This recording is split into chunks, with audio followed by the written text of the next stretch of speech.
आज श्री अर्जुन राणा जी की अगुवाई में विश्व जल दिवस हमारे मुख्य अतिथि के श्री भगत सिंह कोश्यारी जी इस जल दिवस पर उपलब्ध थे। शनिवार सभागार के उत्तराखंड के सदन चाणक्यपुरी नई दिल्ली में 10 बजे से विश्व दिवस के आलोक में विमर्श आयोजित किया गया, जिसमें जल समाप्त सब कुछ समाप्त। दिल्ली से जसपाल बिष्ट की खास रिपोर्ट। हम स्वागत करते हैं। स्वागत है भगत सिंह जी आज के इस कार्यक्रम में।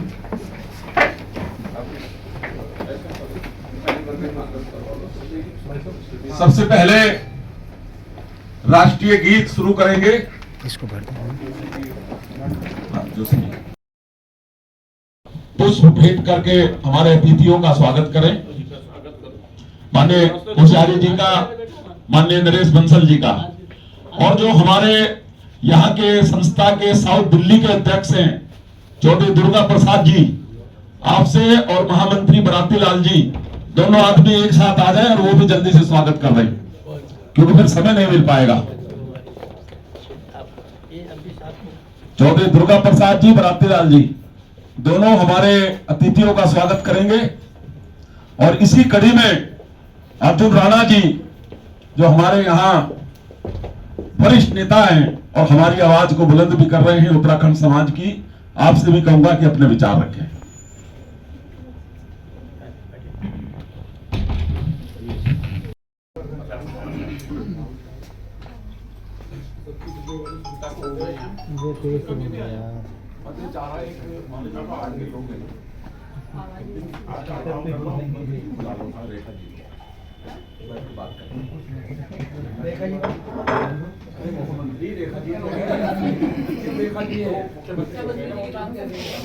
कार्यक्रम में बुला रखा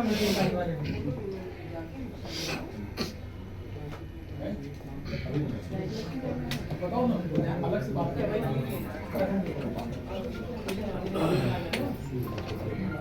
सर, मैं एक बात कहना चाहता हूँ। आप दो बोलिए, लेकिन तो आज देखिए जहाँ से जमुना निकल रही है वहाँ कैसा पानी है, कितना बढ़िया पानी है। देखो ये मैं बिल्कुल बैराज पे खड़ा जहाँ पे आप यमुना आ गए, वहाँ इतना बढ़िया पानी है, आप 10 फुट तक भी कुछ भी देख सकते हो। लेकिन हम बीच में ही तो सब उसमें गंदगी कर रहे हैं। हम उनको रोको, बहुत बहुत धन्यवाद। जो उसकी गंदगी कर रहे हैं उनको रोको। और क्या, बिल्कुल 3 तारीख को आपने सबने रहना है। 3 अप्रैल को सुरघाट यमुना बिहार। हाँ, ले लिया नंबर सबका। बाकी आप लोग उत्तराखंड में विधायक श्री राम कुमार वालिया जी राष्ट्रीय अध्यक्ष हैं, सर्व समाज के मनु तोवर जी और उपस्थित सभी विद्वद्जन भाई और बहनों, आज 22 मार्च अंतर्राष्ट्रीय जल दिवस है और हम ये देखते हैं कि विभिन्न प्रकार के दिवस अंतर्राष्ट्रीय स्तर पर मनाए जाते हैं। उसी एक दिन उन पर गोष्ठियां होती है, बड़े बड़े सेमिनार होते हैं, भाषण होते हैं, उसके बाद सब अपने अपने घर चले जाते हैं। उस पर जो काम होना चाहिए उसकी वो गति नहीं होती। 2024 की तो थीम ही ये थी, वाटर फॉर पीस, शांति के लिए, क्योंकि लोगों का मानना है कि तीसरा विश्व युद्ध ये पानी के कारण होगा, पानी इसका कारण है। सबने चिंता व्यक्त की है। भारत को विशेष रूप से, हमारी आबादी विश्व की 17% है, लेकिन हमारे पास उपयोग योग्य मीठा जल 4% है। इसलिए हमको बहुत चिंता करने की आवश्यकता है। और हमारे प्राचीन काल में ऋषि मुनि इस बात को जानते थे, तो उन्होंने इस प्रकार का जीवनचर्या बनाई कि हम पेड़ों को ना काट। उसके बारे में आगे मैं राम सिंह नेगी कार्यकर्ता हूँ दिल्ली। मैं दीपक नेगी, किशोर जी का कार्यकर्ता। आप बोलो भाई। मैं राजेश शर्मा, दैनिक जगत क्रांति से, पत्रकार मीडिया से। आप बताइए। Doctor Veerpal Singh, agricultural economist, retired from IARI। और उसके बाद मैं टीवी डिबेट में जाता हूँ। किसानों का कोई भी मैटर हो, अक्सर टीवी वाले बुलाते रहते हैं तो मैं बोलता रहता हूँ। और अब मैं भी भारतीय जनता पार्टी में भी काम कर रहा हूँ। भारतीय जनता पार्टी में भी पहले मैं प्रदेश किसान मोर्चे का प्रवक्ता रहा, अब मैं मंडल में प्रवक्ता में काम करता हूँ। मैं BS वासुदेव, प्रचार मंत्री, SP मोर्चा भाजपा दिल्ली प्रदेश। मैं राजेंद्र सिंह रावत, दिल्ली प्रदेश SP मोर्चा। मेरा नाम अर्जुन सिंह राणा है। मैं भारतीय जनता पार्टी उत्तराखंड प्रकोष्ठ का पूर्व में अध्यक्ष रहा हूँ, दिल्ली प्रदेश का प्रभारी रहा हूँ। अब मैं दिल्ली प्रदेश एग्जीक्यूटिव मेंबर हूँ भारतीय जनता पार्टी दिल्ली प्रदेश।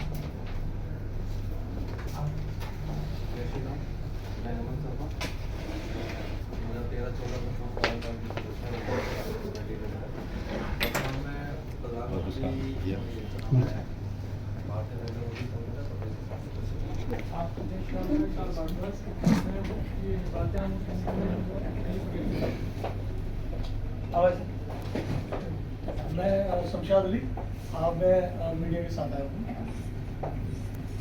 आप भी दोनों बच्चा। Jaspal Singh Bisht, media current. अंत में मैं अपना परिचय देता हूँ कि आज मैं उसको संरक्षित रख सकूं, उसको साफ रख सकूं। जो कसम हम पूजा से पहले हरिद्वार में और ऋषिकेश में खाते हैं, पंडितों को द्वारा कहने के बावजूद, उसे मन से माने कि हम कूड़ा कचरा नहीं करेंगे उस गंगा के लिए। वो मेरी माँ है, उसे मैं साफ रखूंगा। धन्यवाद। बहुत धन्यवाद। आपने बहुत अच्छे सुझाव मान्यवर यहाँ दिए हैं। और इसी कड़ी में हमारी छोटी बहन बीजेपी की वरिष्ठ नेता तुलसी जोशी जी यहाँ उपस्थित हैं, वरिष्ठ समाज सेवी हैं। आपसे भी केवल मैं आमंत्रित करूंगा, केवल सुझाव दें। बहुत बहुत धन्यवाद वालिया जी। हमारे बीच में माननीय कोश्यारी जी हैं, तो जाहिर सी बात है हम उनको सुनने आए हैं, उनका मार्गदर्शन लेने आए हैं। और जब इतने सीनियर लोग हमारे बीच में हैं तो हम बहुत ज़्यादा उस चीज़ के ऊपर ना बोल के शॉर्ट में अपना विषय रखें। माननीय उपाध्याय जी हमारे विधायक हैं, इतनी दूर से टिहरी से आए। टिहरी में तो मतलब हम स्कूल टाइम में डैम देखने जाते थे। स्कूल की तरफ से एक ट्रिप ऐसा ज़रूर बनता था कि टिहरी डैम देख के आना है। तो इवन मुक्तेश्वर में भी मैंने देखा है वहाँ डैम का। तो वालिया जी, तो अर्जुन राणा जी के माध्यम से ये बैठक हमने सबने ऑर्गेनाइज की, सबका मिला जुला उसमें अभियान रहा, क्योंकि इस अभियान में सबका जुड़ना बहुत ज़रूरी है। और ज़्यादा मैं विषय न रखते हुए, क्योंकि सरकार के लेवल पर जो बड़े कार्यक्रम करने हैं या बड़ी चीज़ें करनी है वो सरकार के माध्यम से होनी है। एज एन इंडिविजुअल हम क्या कर सकते हैं उस चीज़ में, हमें उस चीज़ के ऊपर ध्यान देना चाहिए। माननीय बंसल जी, सूरघाट पर 2 समय आरती होती है। 3 महाआरती के कार्यक्रम, जिसमें 3 से 3,500 संख्या रही। कन्हैया मित्तल, कैलाश खेर से लेकर पूर्व राष्ट्रपति रामनाथ कोविंद जी का भी अपने को मार्गदर्शन मिला। ऐसे 3 महाआरती के कार्यक्रम दिल्ली में संपन्न कराए गए यमुना परिवार की ओर से। और 4 स्थानों पर यमुना जी की मूर्ति, यमुनेश्वर महादेव वजीराबाद, ITO पर, कालका जी में रहता हूँ जी, गोविंदपुरी कालका जी में, और मरघट वाले हनुमान मंदिर के सामने एक मूर्ति, 4 जगह मूर्ति। यमुना जयंती के कार्यक्रम, ये 4था यमुना जयंती का कार्यक्रम अर्जुन सिंह राणा जी और सब लोग मिलकर हम लोग अभी सूरघाट वजीराबाद पे करने जा रहे हैं, जिसमें दिल्ली की माननीय मुख्यमंत्री भी रहेंगी। कहने का भाव यह जी कि जो आदेश स्वामी जी का था, पर्यावरण, नदियां, सब विषयों को लेकर के यमुना परिवार काउंसिल ने दिल्ली में पिछले लगभग 4 वर्षों में यमुना जी के विषय को लेकर कार्य करना आरंभ किया और एक जागृति उत्पन्न हुई। अब सरकारें तो हमारी ही हैं जी और वो सारा विषय चल रहा है, परंतु पहले से ही 4.5-5 साल से यह कार्य लगातार चल रहा था। पंडितों की, ब्राह्मणों की समस्याएं, लगातार कहीं मंदिरों का टूटना, कब्जों की बात करना, मछुआरों की समस्याएं, गोताखोरों की समस्याएं, सफाई अभियान, वृक्षारोपण, अनेक प्रकार के प्रकल्प और कार्यक्रम यमुना परिवार काउंसिल के माध्यम से पूज्य स्वामी जी के दिशा निर्देश में दिल्ली में चले। आज 30 किलोमीटर में जी अपना संगठन है, कार्यकर्ता है, कार्यालय है और आदरणीय मंच को बस यही आश्वासन यमुना परिवार और की ओर से देना चाहता हूँ कि जब भी हमारी संस्था की ओर से आप जो भी आदेश करेंगे, हमारे कार्यकर्ता, हमारा नहीं, सिर्फ विकास जिंदा है संस्था का नाम है। और ये जो है असिस्टेंट कमांडेंट शहीद विकास भारद्वाज की याद में बनाई हुई संस्था है। तो सर ऐसा है कि इसमें कोई ऐसा सुझाव देने वाली भी बात नहीं है, सबकी बातें सुनी, हम सबको पता है, कोई नई चीज मेरे पास नहीं है। बस इतना ही कहूंगी कि जो चीज हम सब जानते हैं उसको एक प्रयास में लाने की जरूरत है कि चाहे जैसे शावर में नहाते हैं तो बाल्टी भर के नहाए, पानी उसका किचन का इकट्ठा कर ले। बहुत छोटी छोटी बातें हम सब जानते हैं। और बस एक यही गुजारिश करूंगी कि हम सब आज से ही शपथ लेके चलें कि हमने जो है ये कोशिश करनी है, जो चीजें हम पानी बचाव के बारे में जानते हैं उनकी कोशिश शुरू की जाए तो फिर भी बहुत सारा जो है इसमें सहयोग पानी के लिए हो सकता है। धन्यवाद।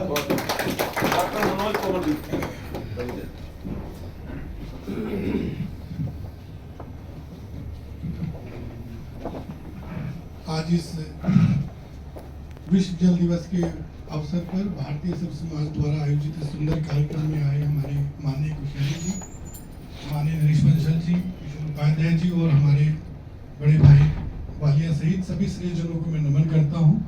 और सिर्फ 2 मिनट में ही अपनी बात को रखते हुए आपको से कहना चाहूँगा कि अभी हमारे भाई साहब ने कहा कि सन 1993 में ये मुहिम चली कि विश्व जल संरक्षण करना है, यूएन द्वारा चलाई गई। और आज इसमें कहा गया कि जो आज इसकी प्रसिद्धि है उस तब से लेकर और अब तक बहुत सारे इसमें करण में कार्य किए गए, तमाम लोगों ने अपने अपने इसमें योगदान दिए। आज स्थिति ये है कि 100% धरती पर जो जल है उसमें 70% जल जो है हाँ मुख्य अतिथि तो है ही। हाँ लेकिन मैं ये अपना बहुत ही सौभाग्य मानूंगा कि मुझे भी इस सभा में इस तरह आने का मौका मिला। वैसे तो बहुत मिलते हैं लेकिन इनके विषय में मैंने बहुत सुना। हमारे IRI के एक साइंटिस्ट वहाँ पे VC थे, VC हैं अभी भी, IM मिश्रा, वो बल्कि मुझे बुलाया भी था एक दिन के आप उनके पास लेके चलूँगा आपको। बहुत अच्छा बोलते हैं, बहुत अच्छा गाइड करते हैं आदमी को। खैर इस बात के लिए तो धन्यवाद। और मैं सबसे पहले आप सभी का हाथ जोड़कर नमस्कार करना चाहूँगा कि आप सभी इस तरह के मौके पे आए और अपने जो आज हमारा मुख्य विश्व जल दिवस के अवसर पर हम सब यहाँ एकत्र हुए हैं। सबसे पहले मैं यही कहना चाहूँगा कि देखिए 1992 में UN ने ये प्रोग्राम शुरू किया था कि भाई हम प्रति वर्ष 22 मार्च को एक विश्व जल दिवस मनाना शुरू करेंगे, क्योंकि पानी जो है जैसे कि अभी बता रहे थे हमारे जितने भी ग्लेशियर्स हैं वो धीरे धीरे मेल्ट होते जा रहे हैं और उनमें पानी की आगे इतना पानी नहीं बचेगा कि हम अपने जनसंख्या को या अपनी खेती को या अपने जानवरों को हम कैसे मतलब इसका पूरा पालेंगे, कैसे इसको पूरा करेंगे। तो इसी संदर्भ में हमने भी साहब IRI में मैं डॉक्टर वीरपाल सिंह जैसे बता मैं उस इंस्टीट्यूट में था और वहाँ पे रहते हुए भी हमने कैनाल वाटर डिस्ट्रीब्यूशन पे लगभग 2000 में काम शुरू कर दिया था कि हमें पानी खेती में पानी हम कैसे बचाएं।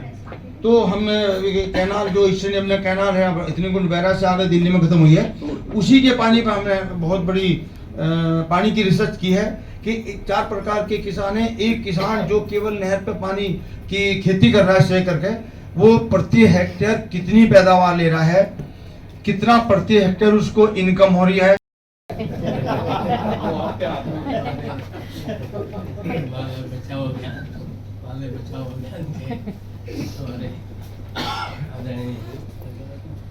किशोर उपाध्याय जी की ओर से आयोजित इस जल दिवस कार्यक्रम में आदरणीय नरेश जी, श्रीमान उपाध्याय जी, राजकुमार जी, अर्जुन जी और यहाँ सभी उपस्थित हमारे भाई और आज का विषय ये रोज का विषय। हाँ आज हम इकट्ठा हैं इतना ही और आप सब लोगों ने जब देख रहा था मैं बोल रहे थे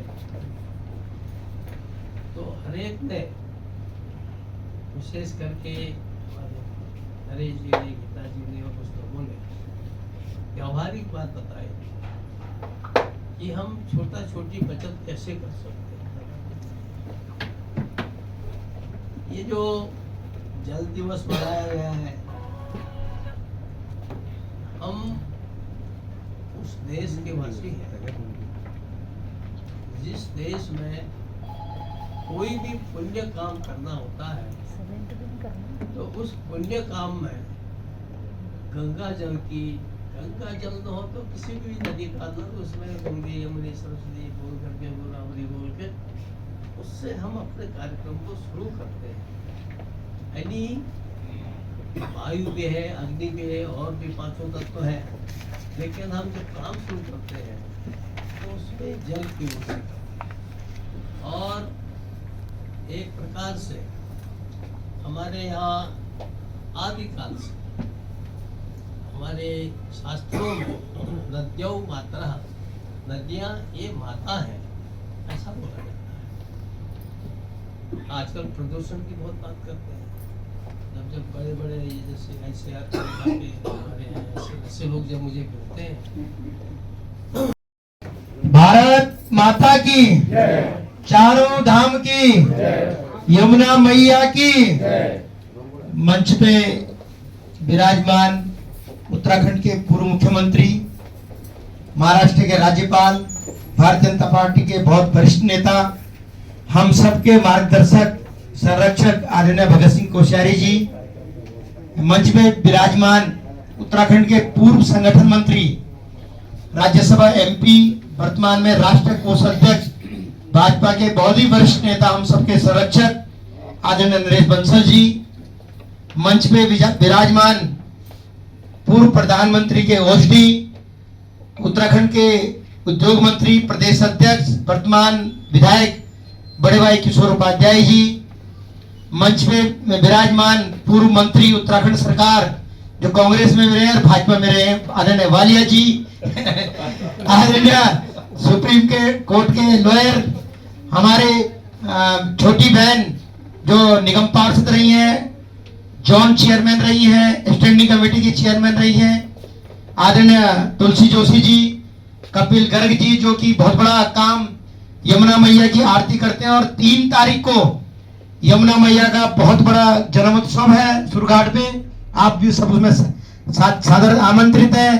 आदरणीय राष्ट्रीय कोषाध्यक्ष जी के सानिध्य में कार्यक्रम संपन्न होगा और आप सभी भाई एवं बहनों, देखो यमुना मैया और गंगा हिमालय का जो विषय है बहुत ही महत्वपूर्ण विषय है। ये राजनीतिक से हट करके और इंसानियत का विषय है। अगर गंगा रहेगी तो हम सब रहेंगे, अगर हिमालय रहेगा तो हम सब रहेंगे। और मैं आप सबसे निवेदन करूंगा ऐसे सोशल काम हम लोग करते रहें। धन्यवाद। जय हिंद, जय भारत। हल्के में ले रहे हैं तो किस तरह से वो वातावरण बनाया जा सकता है। कोई जरूरी थोड़ी है इसके लिए कि कोई भी हो, भाई जिस आदमी ने भी बढ़िया कोई काम किया है यही वाले ही कर ले। तो सबकी 2 ही आंखें हैं, 2 ही कान हैं, एक ही मुंह है। तो आज एक अच्छी बात अगर हुई है तो उसको आगे कैसे बढ़ाया जा सकता है। और क्योंकि अब कहते हैं ना कि जंगल में मोर नाचा किसने देखा, मैं टीवी में तो बहुत दिन से कर रहा हूँ, जगह जगह कर रहे हैं। यह है कि दिल्ली में लोगों का उस पर ध्यान जाता है तो हमारी ज़्यादा जिम्मेदारी है उसमें। तो जैसे मैंने कहा कि भाई ये लीगल फ्रेटर्निटी है, ये लोग उसमें सुप्रीम कोर्ट का, हाई कोर्ट से किस तरह से कर सकते हैं, जो सामाजिक कार्यकर्ता है वो कैसे कर सकते हैं, हमारी जो राजनीतिक दल है उसको कैसे कर सकते हैं, हमारे जो एमपी हैं उसको हमको क्या करना चाहिए। नहीं तो कोई ना कोई, हमने तो बैठे पकोड़ी खाई, किशोर उपाध्याय का भाषण सुना, कोश्यारी जी का सुना, नरेश बंसल जी का सुना, वाले जी का सुना, 2-4 लोग। उसकी कार्य योजना कुछ हम आज अगर तय करें, कुछ नहीं करें तो जाकर के जो हमारे कम से कम हिमालयी जो वो हैं सांसद हैं उनके पास 2-2, 4-4 ग्रुप जाकर के उनसे मिल सकते हैं कि भाई तुम लोग क्या कर रहे हो, यहाँ सो रहे हो क्या। जाकर के हम पीएम साहब, उनका इतना फोकस है, जब वो करें कि हिमालय ने मुझे सब कुछ दिया है तो एक डेलीगेशन उनसे मिले कि साहब किस तरह से इसको किया जा सकता है। और आप तो जो है इसका नेतृत्व करके जो है वो पूरे विश्व का नेतृत्व जो है वो आपके हाथ में आ सकता है। तो गंभीर विषय है, उसको मेरे ख्याल से उस तरह से आप लोगों के उसमें कोई सुझाव हो तो उसको जो है आमंत्रित किया जाना चाहिए। खाली ये नहीं कि हमने बैठक की, चाहे भी अखबार में नाम आ गया जैसे कोश्यारी जी कह रहे थे, तो उसका कोई लाभ नहीं है। तो आप बुरा मत मानना, लोग आए, आपका बहुत धन्यवाद। तो उसको क्या करना चाहिए थोड़ा बहुत उस पर जरा बताओ, कोई कार्य योजना अगर कर सकते हो। बहुत बहुत धन्यवाद महोदय।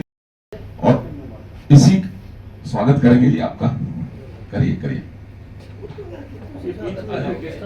अच्छा चल, अब मैं राजेश जी से कहूंगा कि आए और अपने विचार इस संबंध में रखें। आइए।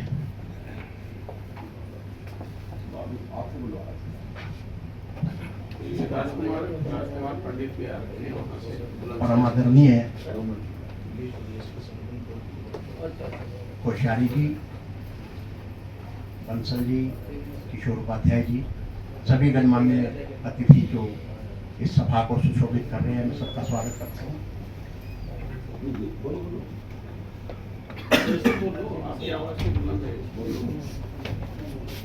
बहुत हर्ष का विषय है कि गंगा मैया और हिमालय संरक्षण के इस परम पावन कार्य में आप सब लोग आज यहाँ एकजुट हुए हैं।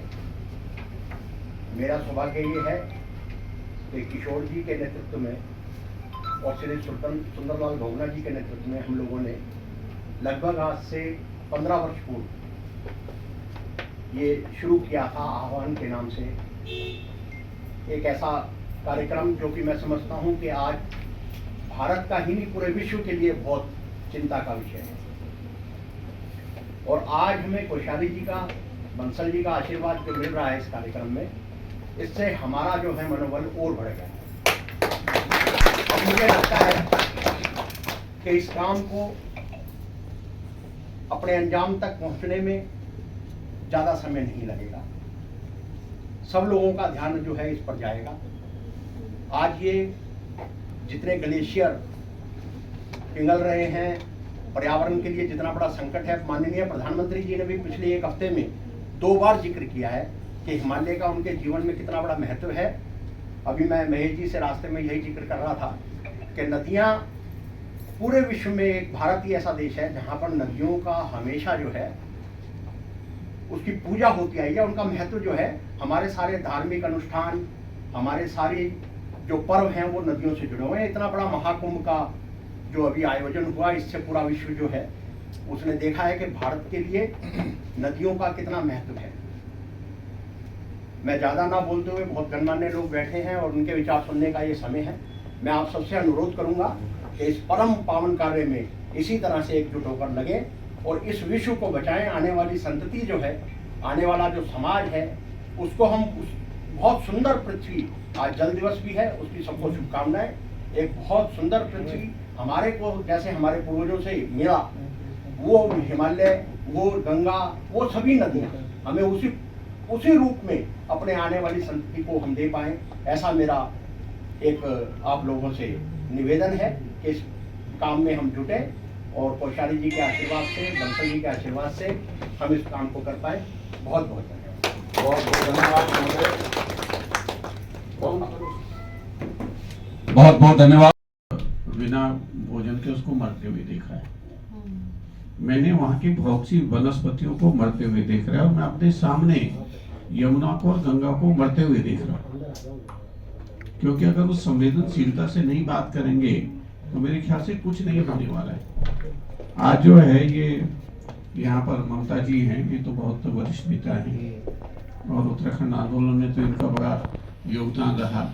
ये उस समय स्टूडेंट लीडर भी थी वहाँ टिहरी में। जो है अब इस बात की आपकी जो सरकार है ये यमुना पे आई है, यही था ना विषय।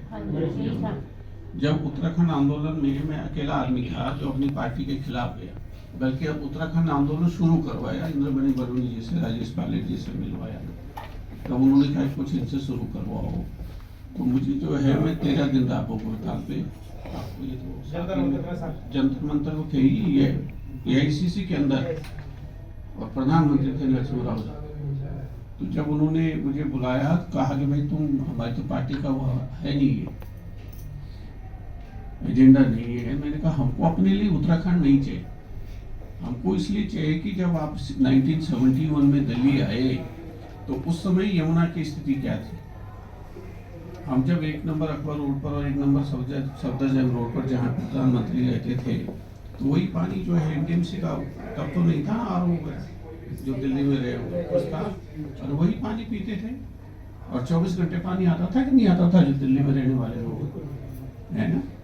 और मैंने कहा आज आप देख लो, क्या आज के दिन में दिल पर हाथ रख करके कहना जितने सब, और हमारी जिम्मेदारी इसलिए भी बनती है, मैं सबको कहता हूँ जो उत्तराखंड के लोग हैं और विशेषकर टीजू उत्तरकाशी के लोग हैं, मैंने कहा हम कहते हैं कि गंगा हमारी माँ है, बेटी है, बहन है, यमुना के लिए वही कहते हैं। तो मैंने कहा आप कैसे नालायक हो जो अपनी माँ बेटी की रक्षा नहीं कर पाएंगे। अगर हम तो आज के दिन आप बोलो कि क्या आप यमुना का पानी पी सकते हो? चलो जरा अभी चलो, नहीं चलो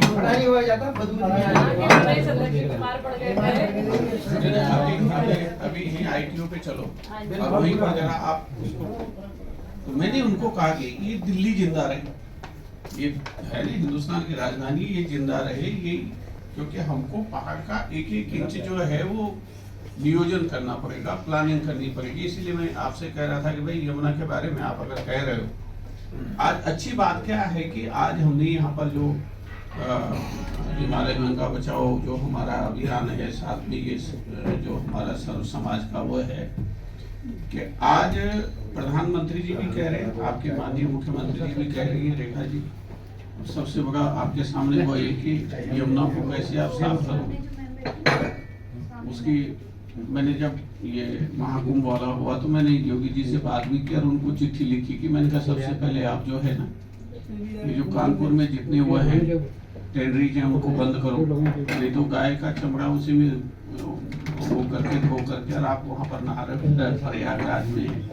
तो आज के दिन क्योंकि फोकस है, इन चीजों पर फोकस है, तो हम दिल्ली में कैसे उसका वातावरण बना सकते हैं कि लोगों का ध्यान जाए और इसको हम वैश्विक जो है ग्लोबल कैसे जो है एक वो बना सकते हैं। क्योंकि दूसरा क्योंकि बहुत जल्दी में हो गया ना हमारे यहाँ क्या कि जो वीआईपी कल्चर है ये कोई आप लोग कोई कम महत्वपूर्ण थोड़ी नहीं, आप कोश्यारी जी से कम महत्वपूर्ण थोड़ी नहीं, आप किशोर उपाध्याय से कम महत्वपूर्ण थोड़ी है, आप नरेश जी से कम महत्वपूर्ण थोड़ी है।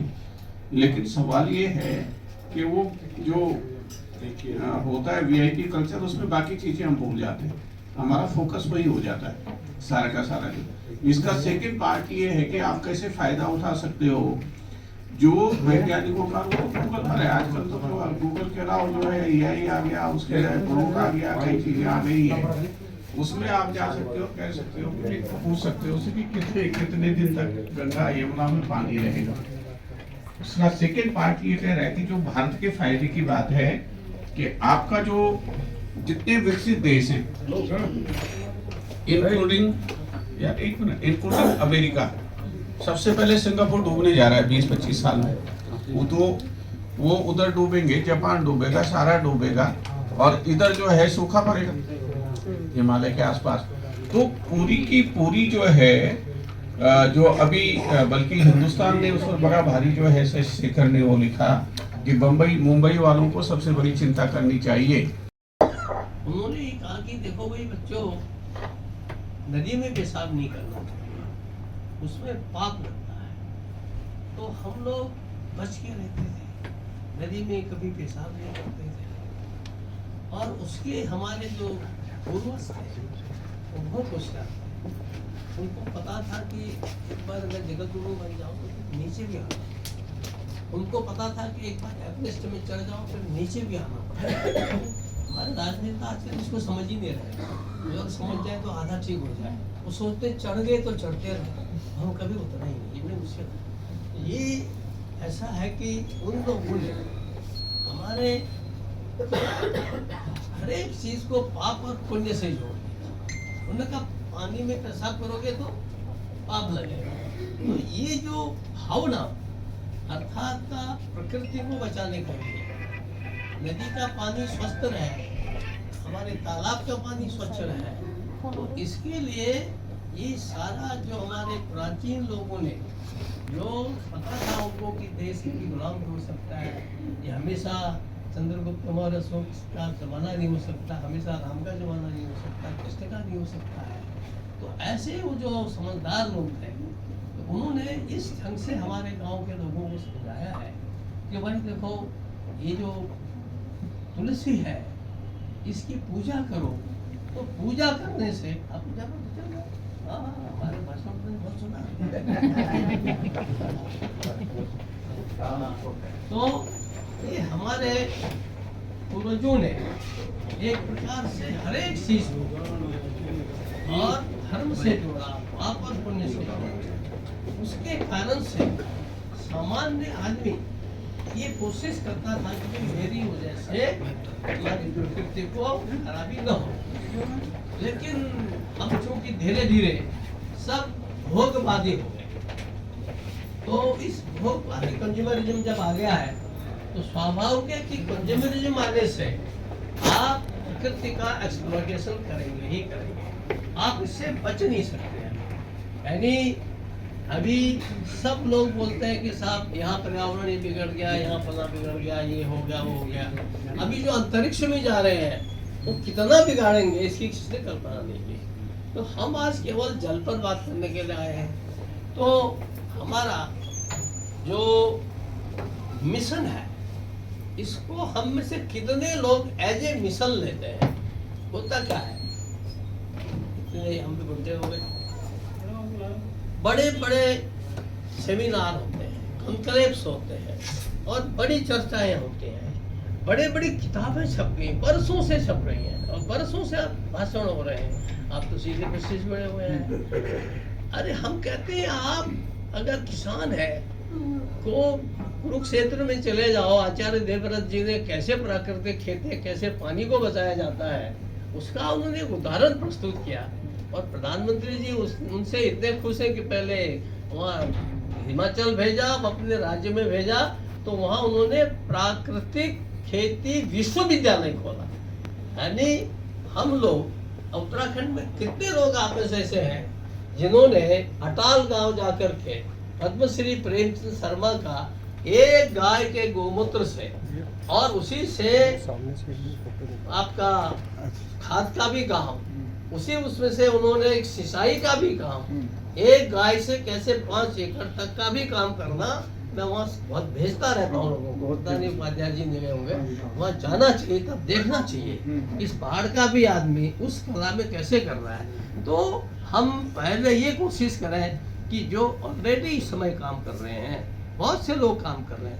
मैं ऊपरे खाल जहाँ सच्चिदानंद भारती जी ने काम किया, आप तो नहीं गए होंगे, मैं गया वहाँ, ठीक है नहीं, क्योंकि मैं जानता हूँ कि जहाँ कोई काम कर रहा है आप उसको प्रैक्टिकली देखोगे, फिर आपके उसमें कुछ और विचार आएंगे, आप उससे भी आगे बढ़ जाएंगे। तो एक प्रकार से हम सब लोग इस लाइन पर अगर सोचेंगे कि जैसा अभी सब लोगों ने कहा, मुझे बहुत दुख होता है। मैं डिफेंस कॉलोनी में रहता हूँ, देहरादून डिफेंस कॉलोनी में रहता हूँ। 7 बजे तक बिजली वहाँ जलती रहती है, स्ट्रीट लाइट्स। मैं गवर्नर बन के महाराष्ट्र गया तो धूप आ रही है, सूरज सामने आ रहा है और स्ट्रीट लाइट हमारी जल रही है। तो मैंने सबको बोला, मैंने क्या है, कल से उजाला होते ही ये स्ट्रीट लाइट ये बंद हो जाने चाहिए। अब ये इसके लिए हम सबको वास्तव में, अब वो कोई ऐसा तो नहीं है कि मेरा वो ठेका है मैंने करना चाहिए, पर ये स्वतः अंतःकरण से हम जैसे वो बता रहे थे कि टेप को कैसे बंद कर देना, फला कैसे करना। मुझे ध्यान है कि जब 1991 में उत्तर प्रदेश में भारतीय जनता पार्टी की सरकार बनी, तो जिनसे मैंने राजनीति सीखी जब मैं 16-17 साल का था, और जो अल्मोड़े से विधायक थे गोविंद सिंह बिष्ट जी उस समय 57 में, तो वो उन्होंने एक पत्र लिखा सारे विधायकों को कि भाई आप लोग जब कमरे से बाहर निकले तो सारे बिजली ऑफ कर दें और पानी की टोटी भी बंद कर दें। सबको उन्होंने चिट्ठी लिखी। तो ये असल में ये चिंता करने का विषय है। और हम सब लोग, अब हो गया यहाँ चर्चा, उसके बाद हम कहाँ से भूल जाएंगे। हम अपनी ओर से कितना कर सकते हैं। अगर इस ढंग से हम चलेंगे तो मुझे लगता है कि हम बहुत कुछ कर सकते हैं।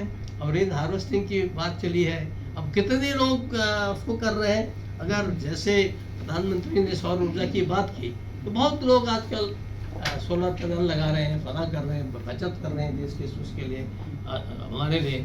ऐसे ही हम सब लोग क्या ये प्रयास कर सकते हैं कि भाई पानी कम से कम कैसे उपयोग हो, उस दृष्टि से। क्योंकि हमारे तो कभी रही कहेंगे ना, रही बंद पानी राखिए, पानी बिन सब।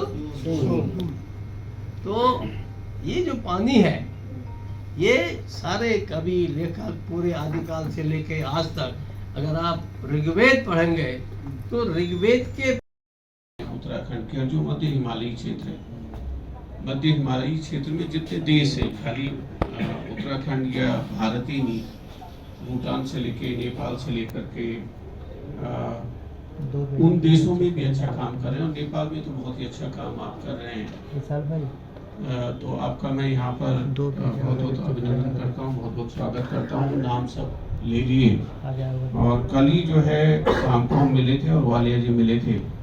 वालिया जी ने बहुत ही अच्छा जो सर्व समाज का जो महा संगठन बनाया है, 4-5 लाख लोग हैं उसमें, हम मिले थे कि हमने कहा आज जो है विश्व जल दिवस है,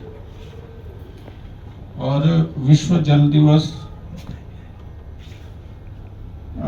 के आलोक में आज का जो दिन है वो यूनाइटेड नेशंस ने ये तय किया है कि हम ग्लेशियर पर मंथन करें आज के दिन में, क्योंकि ग्लेशियर की जो स्थिति बन रही है पूरे विश्व में। वेनेजुएला के तो ग्लेशियर खत्म हो गए हैं, भारत के जो ग्लेशियर्स हैं मध्य हिमालय के, आपका जो गोमुख ग्लेशियर है वो 27 किलोमीटर पीछे चला गया है।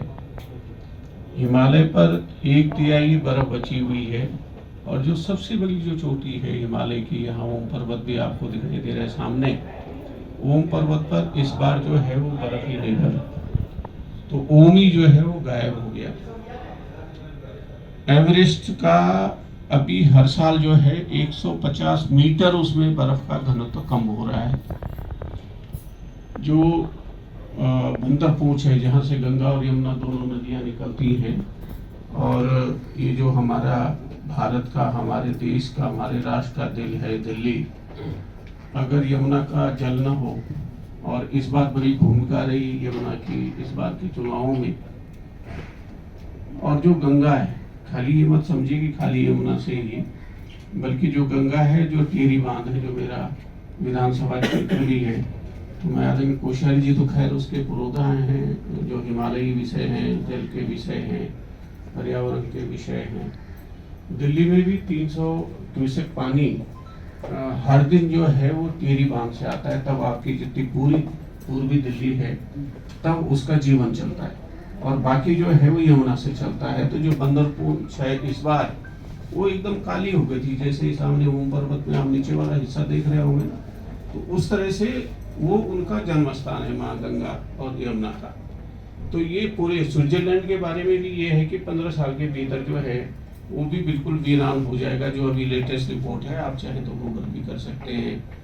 तो मैं परसों दिल्ली आया था, तो मैंने राम कुमार जी को कहा, मैंने कहा भाई इस उत्तराखंड की सबसे बड़ी महत्वपूर्ण भूमिका है इस देश को बचाने में, इस देश को बसाने में, और 63% हर तरह का जल, तब चाहे वो पीने का पानी हो, तब चाहे सिंचाई का पानी हो, जिस तरह भी, तब चाहे वो फैक्ट्रीज के लिए हो, वो सारा का सारा जो है उत्तराखंड पैदा करता है, पूरे देश को देता है। अभी वैज्ञानिक ये कह रहे हैं कि हिमालय पे 2 दशक के बाद, 2.5 दशक के बाद एक बूंद भी बर्फ की नहीं मिलेगी आपको, और 2050 लास्ट उन्होंने लाइन दी है, डेड लाइन, कि 2050 में गंगा में, यमुना में और ब्रह्मपुत्र जो महानद है, और पूरे नदियों में, विश्व की नदियों में उसको पुरुष नद माना जाता है, और उसके तो बीच में कई वो माजुली जैसे इतने बड़े द्वीप बसे हुए हैं, तो वो सारे के सारे जो हैं वो समाप्त हो जाएंगे, एक बूंद भी जल नहीं रहेगा। और जीवन के लिए सबसे पहले ऑक्सीजन, फिर जल। अगर 3 दिन तक हमारे शरीर में किसी रूप में जल नहीं गया तो कोई भी वाइटल ऑर्गन फेल हो सकता है, और उसके बाद अन्न और बिना जल के अन्न भी पैदा नहीं हो सकता। तो बड़ी भारी स्थिति भविष्य में जो हमारी आने वाली पीढ़ियां हैं, आपके बच्चे हैं, आपके नाती हैं, पोते हैं, वो कैसे जो है जीवित रहेंगे, ये आज के दिन में सबसे बड़ा सवाल है। तो यूएन ने हमको एक अच्छा अवसर दिया है कि हम जो है उस पर विचार मंथन करें। और ये मानव निर्मित त्रासदी अपने आप नहीं पैदा हुई है, ये 20-25 सालों में, जो मैं हिमालय की स्थिति आपको बता रहा हूँ माननीय कोश्यारी जी, कि 1900